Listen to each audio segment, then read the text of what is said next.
Mon invité fait partie des 150 citoyens tirés au sort pour participer à la Convention citoyenne pour le climat. Grégoire Fraty, normand, pas politisé à la base, pas spécialement écologiste.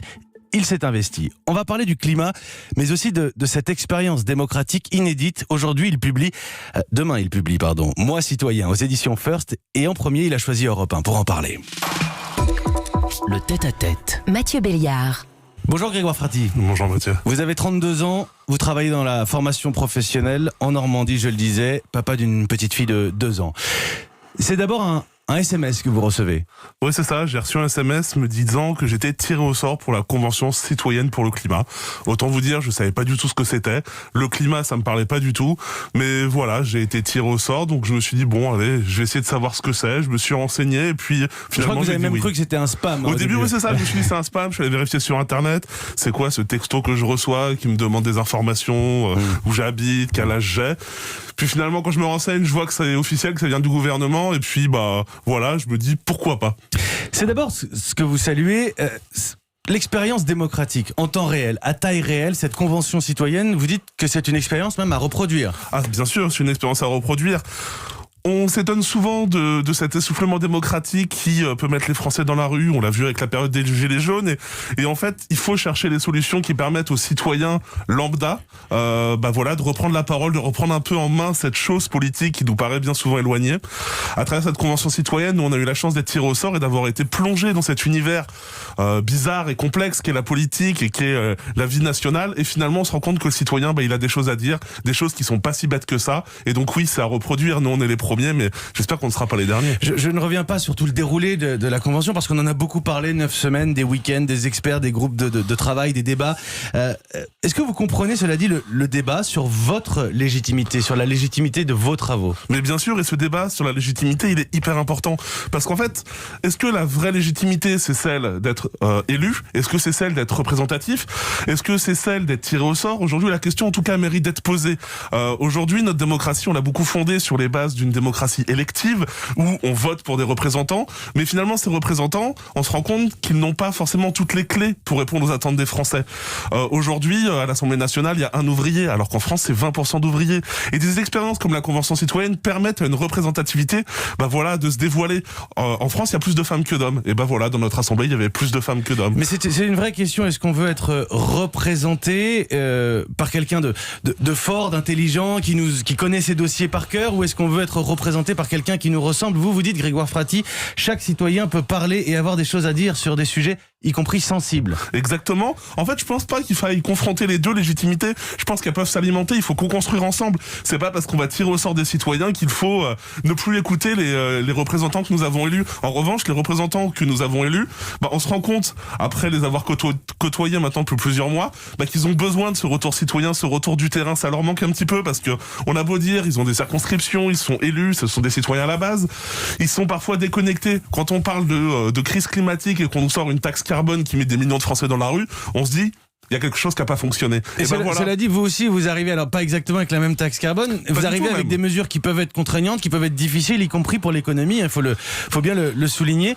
Est-ce que vous pensez qu'à travers vous, la pilule passe mieux, pour le dire clairement? Mais c'est pas qu'à travers nous la pilule passe mieux, c'est simplement que nos mesures sont différentes. Effectivement, on ne propose pas une taxe carbone qui va venir coûter aux Français moyens sur sa voiture. Non, nous on va proposer des mesures qui sont beaucoup plus cohérentes. On va proposer des chèques alimentaires, on va proposer de rénover et d'isoler les logements, on va proposer de faire attention à l'aérien et de promouvoir les mobilités douces. En fait, on va juste trouver des solutions qui sont plus acceptables par la société française et qui respectent aussi quelque chose qu'on oublie souvent, c'est la justice sociale. Et cette justice sociale, les citoyens, avec notre représentativité, on avait la chance d'avoir des personnes en très grande précarité. Nous avions une grosse masse de citoyens qui étaient en revenus très modestes. Ça nous permet d'avoir cette petite musique dans l'oreille qui nous dit attention, il faut pas oublier le français moyen, il faut pas oublier le français de base qui, finalement, à la fin, c'est lui qui va payer. Mais il faut qu'il comprenne pourquoi, il faut qu'il sache pourquoi, et il faut qu'il soit en capacité de l'accepter. Et nous, c'est ce qu'on a voulu mettre sur la table avec ces 146 propositions qui ont été validées par le président de la République. Ce sont des mesures qui, selon nous, sont acceptables par la société française. Est-ce que cette expérience a changé votre regard sur la politique ? Totalement.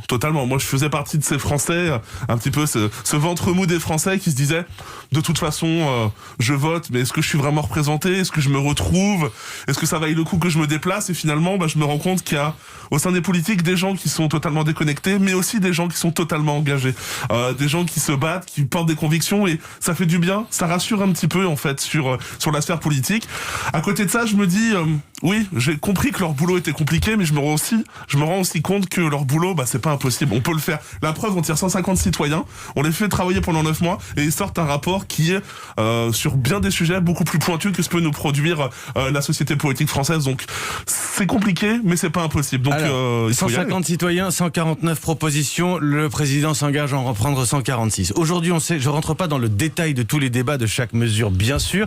On sait qu'il y a beaucoup de déceptions chez les écologistes sur la façon dont le président de la République s'approprie vos propositions dans le projet de loi qui sera présenté la semaine prochaine. Et pourtant, on a en même temps le texte sans doute le plus ambitieux en termes d'écologie qu'on ait jamais connu. Je ne sais pas si vous êtes déçu, si vous êtes fier. C'est difficile à analyser. Effectivement, c'est compliqué à analyser parce que c'est complexe. Effectivement, le texte qui est aujourd'hui sur la table proposé par le gouvernement, c'est un texte ambitieux. On n'a jamais proposé autant, on n'a jamais mis autant d'argent sur la table. Mais est-ce que ce sera suffisant ? C'est une vraie question. Est-ce que on ira suffisamment vite, suffisamment loin ? Moi, j'en doute aujourd'hui, j'en doute parfois, même si je peux me satisfaire de voir des mesures passer. Je me dis chouette, on a des victoires, mais à chaque article qui sort, à chaque rapport du GIEC ou de Météo France qui peuvent sortir, voilà, il y a l'urgence qui fait jour, il y a l'urgence qui nous dit il faut aller encore plus vite, il faut aller encore plus loin, et finalement on désespère de voir que parfois la politique politicienne reprend ses droits et les choses ont du mal à avancer. Justement, parce que vous l'avez vu à 3 reprises, le président de la République, d'autres membres du gouvernement aussi. Allez, comme ça, est-ce que pour vous, là, le regard que vous portez sur Emmanuel Macron, c'est celui du Make Our Planet Great Again, ou c'est celui qui fustigeait les écologistes et leur modèle Amish ? On peut reprendre le en même temps, c'est-à-dire que c'est quelqu'un qui porte la voie écologique à l'échelle internationale. Vous allez faire de la politique, Grégoire Fraty ? On sait jamais, on verra bien. Mais ce que je veux dire, c'est que... vous avez envie ? Ça vous a donné envie de vous engager ? En fait, voilà, ça m'a donné envie de m'engager. De faire la politique, je suis pas sûr, mais de m'engager, oui. Parce qu'on se rend compte qu'il faut faire bouger les choses. Et pour revenir sur le président de la République, c'est quelqu'un qui a eu le courage de mettre une convention citoyenne sur le sujet, de se dire, moi je vais me mettre dans la chaussure 150 citoyens qui vont venir me titiller, et c'est ce qu'on fait d'ailleurs. Et donc moi là-dessus, je reconnais un certain courage politique. Après, il y a la réelle politique qui reprend ses droits. On a vu, il y a la crise économique, la crise sanitaire. On comprend que c'est compliqué, mais c'est pas parce que c'est compliqué qu'on ne doit pas le faire. Grégoire Fraty, merci beaucoup. Vous avez arrêté la viande et l'avion, Grégoire Fraty ? Pas du tout. Je continue à manger de la viande. En revanche, j'essaye de moins prendre l'avion, et il y a beaucoup de choses qu'on peut changer pour le climat. Merci beaucoup Grégoire Fraty, même si en ce moment c'est compliqué de prendre l'avion tout court. Membre de la Convention citoyenne sur le climat, expérience démocratique parfaitement inédite dans notre République. Auteur de Moi citoyen qui paraît demain chez First, écrit avec Ondine Kayat. Merci beaucoup Grégoire Fraty. Merci à vous. Il est 7h50.